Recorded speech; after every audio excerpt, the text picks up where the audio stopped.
पातळ पोह्याचा चिवडा करताना बऱ्याचदा पोहे आकसले जातात.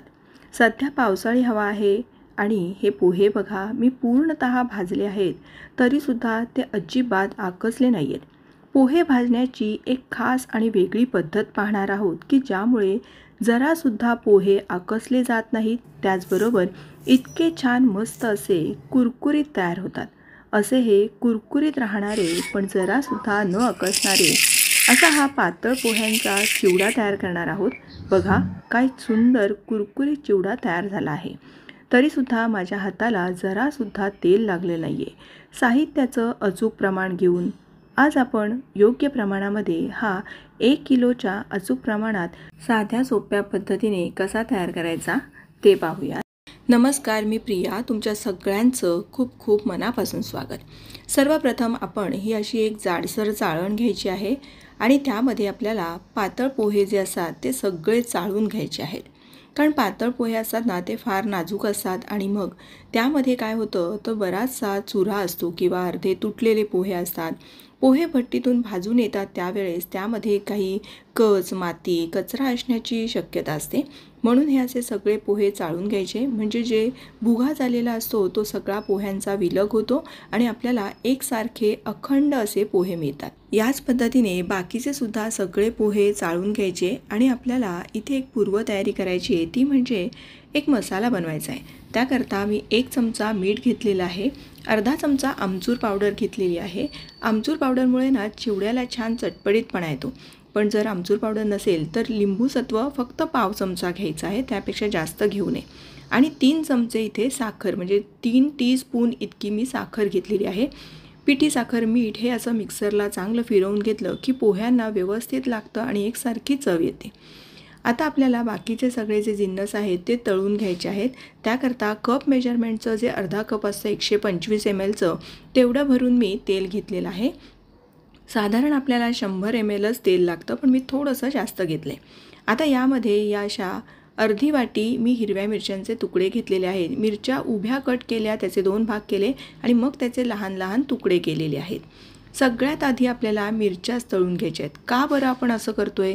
कारण मिरच्यांचा तिखटपणा सगळा तेलामध्ये उतरतो. त्याचबरोबर मिरची तळताना नेहमी थोडंसं मीठ घालायचं. साधारण पाव चमचा इतकं मी मीठ घातलेलं आहे. सगळ्यात आधी मिरच्या तळल्यानंतर त्या काय होतं, त्याचा सगळा तिखटपणा तेलामध्ये उतरतो आणि मग जेव्हा आपण सगळे बाकीचे जिन्नस जेव्हा तळतो ना, म्हणजे डाळवं, शेंगदाणे, खोबरं, त्याला सगळ्याला मीठ आणि तिखट अगदी एकसारखी चव येते. त्यामुळे मिरच्या आपल्याला सुरुवातीला अशा तळून घ्यायच्या. मिरची तळताना आपण यामध्ये मीठही घातलं होतं, त्यामुळे काय झालं तर मिरची खाताना दाताखाली आली तरीसुद्धा तिला चरका लागत नाही आणि तळताना ठसकासुद्धा लागत नाही. मिरची चांगली कुरकुरीत होईपर्यंत तळून घ्यायची. त्यानंतर आपल्याला शेंगदाणे तळायचे आहेत. आपण सुरुवातीलाच मीठ घातलं आहे, त्याचबरोबर मिरचीचा तिखटपणासुद्धा या तेलामध्ये उतरलेला आहे. त्यामुळे शेंगदाणेसुद्धा ना खाताना असे अळणी लागत नाहीत.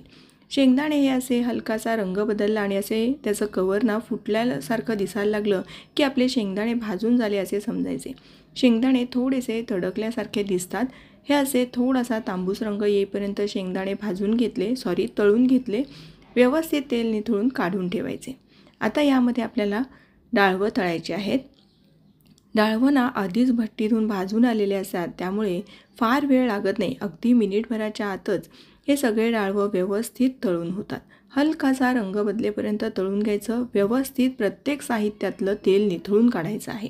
त्यानंतर 1 वाटी इतके सुक्या खोबऱ्याचे काप हलकासा गुलाबीसर रंग येईपर्यंत परतून घ्यायचे आहेत.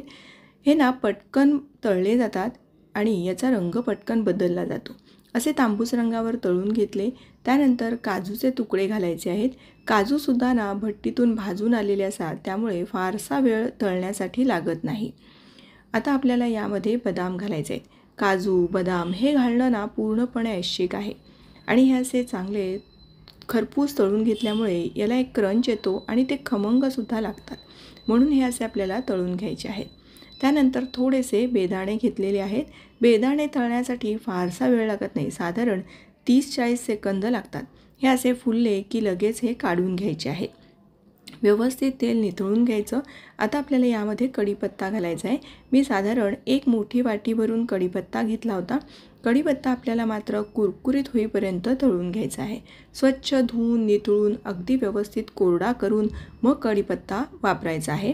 कढीपत्ता ना अगदी छान कुरकुरीत तळला जातो आणि थोडासा त्याचा रंग असा गडद होतो। हा बघा, मी तुम्हाला दाखवते एखादं पान तोडून बघा, सहज याचा ना हाताने असा चुरा होतोय। इतका आपल्याला व्यवस्थित कुरकुरीत हा तळून घ्यायचा आहे। सगळं साहित्य असं मी तळून एका ताटामध्ये काढून ठेवलेलं आहे। ही अशी आपली चिवड्याची सगळी तयारी झाली की मग आपल्याला पोहे भाजायला घ्यायचे। का बरं आपण शेवटी पोहे भाजतोय याचं कारण मी तुम्हाला पुढे जाऊन सांगते। पण अशी ही खोलगट आणि जाड तळाची कढई घ्यायची आहे आणि जर जाड तळाची कढई नसेल तर मात्र तुम्हाला एखादं मोठं पातेलं घ्यायचं, पण त्याखाली तवा जाड ठेवायचा आहे म्हणजे पोहे जरासुद्धा आकसणार नाहीत। आता ही थंडच कढई आहे, त्यामध्ये मी हे पोहे घालून घेतलेले आहेत। लगेच यामध्ये अर्धा चमचा इतकं मीठ घालायचं आहे। 1 चमचा आपण मसाला बनवताना घातले, अर्धा चमचा यामध्ये घालायचं। आता गॅस चालू करायचा आणि मग गॅस अगदी लहान करायचा। बघा, एकदम जर गरम कढई असते आणि त्यामध्ये जर आपण पोहे घातले असे तर पोहे लगेच आकसले जातात, कारण हवामानसुद्धा थोडंसं दमट आहे। आता सध्या पावसाळी हवा आहे, त्यामुळे आपल्याला हे असे पोहे जेव्हा आपण कढईत घालतो त्यावेळेस कढई पूर्णपणे थंड असावी। म्हणजे जसे आपण उन्हामध्ये कसे हळूहळू ते गरम होत जातात, तसे आपण हे अगदी गरम कढईमध्ये ते हळूहळू गरम होत जातात आणि मग पोहे आपले आकसत नाहीत, त्याचबरोबर अगदी व्यवस्थित कुरकुरीत होतात।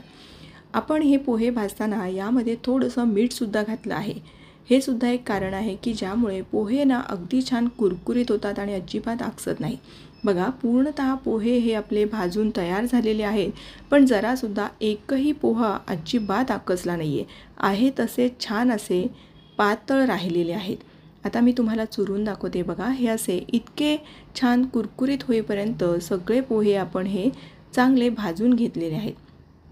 गॅस मी बंद केलेला आहे। अगदी लहान आचेवर आपण हे पोहे भाजले होते। आता गॅस बंदच आहे, पण तरीसुद्धा 1-2 मिनटं ना हे कढईमध्ये असेच हलवत राहायचे, म्हणजे ते आणखीन छान कुरकुरीत होतात। त्यानंतर मग आपल्याला हे पोहे एखाद्या परातीमध्ये काढून ठेवायचे आहेत। आता पोहे माझे हे असे भाजून झालेले आहेत। त्यानंतर हे सगळं साहित्यसुद्धा आपलं व्यवस्थित तळून तयार आहे। आपण जो मसाला तयार करून घेतला म्हणजे पिठी साखर मीठ, तीसुद्धा तयार आहे। त्यानंतर आता आपल्याला फोडणी करायची। फोडणी करता आता आपल्याला ना इतक्या तेलाची गरज नाही आहे, त्यामुळे साधारण 2 टेबलस्पून तेल आपण यामधलं काढून घेतलं।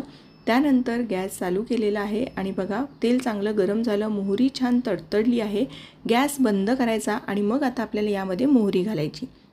1 चमचा मोहरी, 1 चमचा जिरे, त्यानंतर 1 चमचा हे कुटलेले धणे घातलेले आहेत, त्याचबरोबर 1 चमचा कुटलेली बडीशेप, 1 चमचा पांढरे तीळ, अर्धा चमचा हिंग आणि 1 चमचा हळद घातलेली आहे। गॅस बंद करून सगळं आपल्याला हे साहित्य घालायचं आहे, म्हणजे आपली फोडणी अजिबात करपत नाही। आता ही फोडणी आपण या भाजलेल्या पोह्यांवर घालायची। बघा, पोहे आपले अजूनही कोमटच आहेत। त्यानंतर यावर लगेच ही गरम गरम फोडणी घातली, त्यामुळे काय होतं तर सगळी फोडणी व्यवस्थित एकसारखी सगळीकडे मिसळली जाते। आता हे आपल्याला चांगलं असं सगळीकडे लावून घ्यायचं आहे। सुरुवातीला ना लगेच याचा पिवळासा रंग येत नाही, तर हळूहळू जसं आपण हे मिसळत जातो ना तसं व्यवस्थित या सगळ्या पोह्यांना ही फोडणी लागते आणि व्यवस्थित मस्त असा पिवळा धम्मक रंग येतो। बघा, पोहे आपले अगदी व्यवस्थित राहिलेले आहेत। गरम फोडणी होती, पोहेसुद्धा आपले थोडेसे गरमच होते आणि त्यावर आपण ही फोडणी घातली। पोहे अगदी छान आपले असे पातळ आणि अजिबात न आकसता असे छान तयार झाले आहेत। आता हे गरम पोहे आहेत, फोडणीसुद्धा गरम आहे। आता लगेच यावर जे आपण पिठी साखर मीठ आणि आमचूर पावडर मिक्सरला फिरून घेतली ती घातली, त्यातली 1 चमचा मी शिल्लक ठेवलेली आहे। हे असं पिठी साखर आणि मिठाचं मिश्रण या गरम गरम पोह्यांवर घातलं ना की अगदी व्यवस्थित चिकटलं जातं आणि चिवड्याच्या तळाशी पिठी साखर मीठ हे साठून राहत नाही। म्हणूनच आपण सगळी तयारी करून घेतली आणि मग त्यानंतर हे पोहे भाजून घेतले होते। आता यामध्ये हे जे आपण तळून ठेवलेले जे जिन्नस आहेत ते घालायचे आहेत, पण त्यापूर्वी कढीपत्ता आणि मिरची हे व्यवस्थित कुरकुरीत झालं आहे ना हे पाहायचं। जर हे नरम असेल तर मात्र चिवडा आपला पटकन मऊ पडू शकतो, म्हणून हे सगळं एकदा पाहायचं आणि मग यावरती हे सगळे जिन्नस घालून घ्यायचे। त्यानंतर आपण 1 चमचा पिठी साखर आणि मिठाचं जे मिश्रण ठेवलं होतं ते यावर घालून घ्यायचं. म्हणजे दाणे किंवा हे जे सगळं साहित्य आहे हे सुद्धा अगदी छान चवीला लागतं. त्याचबरोबर आपण सगळ्यात पहिले मिरच्या तळून घेतल्या आणि मग हे सगळे जिन्नस तळल्यामुळे याला ना छान असं मीठ आणि तिखटसुद्धा लागलेलं आहे. आता हे सगळं व्यवस्थित असं मिसळून झालेलं आहे. मी तुम्हाला या चिवड्याचा आवाज ऐकवते बघा. अगदी छान मस्त असा कुरकुरीत आपला चिवडा बनवून तयार झालेला आहे आणि जरासुद्धा पोहे आकसले नाही आहेत, इतका छान आपला चिवडा तयार होतो. मी तुम्हाला हातावर चुरून दाखवते. या चिवड्याच्या आवाजावरून तुम्हाला लक्षात येईल की अगदी कुरकुरीत आपला हा चिवडा बनवून तयार झाला आहे. पण बघा माझ्या हाताला कुठेही तेल लागलेलं नाही आहे. असा हा साध्या सोप्या पद्धतीने जरी पावसाळी हवा असली तरीसुद्धा इतका छान कुरकुरीत पोहे न आकसता चिवडा नक्की तयार करून पहा आणि तुमचा अनुभव माझ्यासोबत शेअर करा. व्हिडिओ थोडा जरी आवडला असेल तर प्लीज एक लाईक करा. तुमच्या मैत्रिणींना आणि नातेवाईकांना जरूर शेअर करा. अशा छान छान प्रमाणबद्ध आणि युनिक रेसिपी पाहायच्या असतील तर प्रियाज किचनला सबस्क्राईब करा आणि बाजूला असलेलं बेल आयकॉनसुद्धा प्रेस करा. पुन्हा लवकरच भेटूयात. धन्यवाद.